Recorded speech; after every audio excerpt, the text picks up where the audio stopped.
जय महाराष्ट्र विद्यार्थी मित्रांनो, काल आपण वर्णमाला भाग 1 बघितला होता. आज आपण वर्णमाला भाग 2 बघूया. यामध्ये आपण व्यंजन बघूया. व्यंजन म्हणजे काय?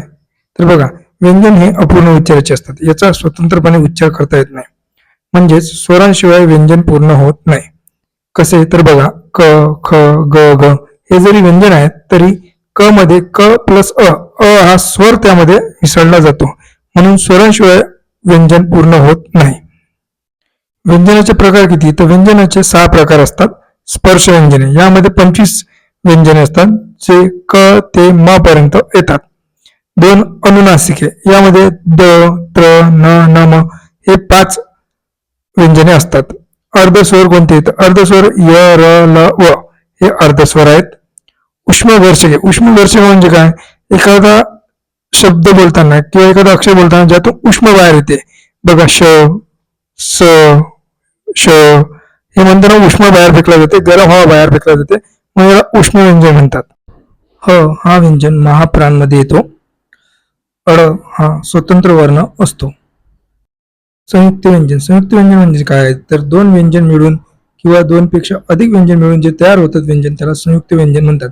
जसं क्ष हा क प्लस श प्लस अ अशामुळे तयार होतो. तर ज्ञ हा ड, न, य, अ यापासून तयार होतो. कठोर वर्ण आणि मृदू वर्ण बघूया. कठोर वर्ण म्हणजे काय? तर उच्चारताना ज्यामध्ये तीव्रता जास्त असते, जसे कख, चछ, तठ, तथ. तर मृदू वर्ण म्हणजे काय? तर जे उच्चारताना सौम्यता असते, म्हणजे सॉफ्टनेस असतात. बघा, ग, घ, ज, झ, ड, ढ. तर याला मृदू वर्ण म्हणतात. परीक्षेला वर्णमालेमधील आकडेवारी खूप महत्वाची असते. हे नक्की पाठ करून ठेवा किंवा लक्षात ठेवा. संपूर्ण वर्णमाला 52, पूर्ण वर्ण 50. वर्णाचे प्रकार किती? तर 3. स्वर किती असतात? तर 12. स्वरादी किती? 2. व्यंजने किती असतात? तर 34. स्वरांचे प्रकार किती? तर 6. स्पर्श व्यंजने 25 असतात. अनुनासिके 5, महाप्राण 14 आणि अर्धस्वर 4. माहिती आवडली असल्यास लाईक करा आणि मित्रांना शेअर करा.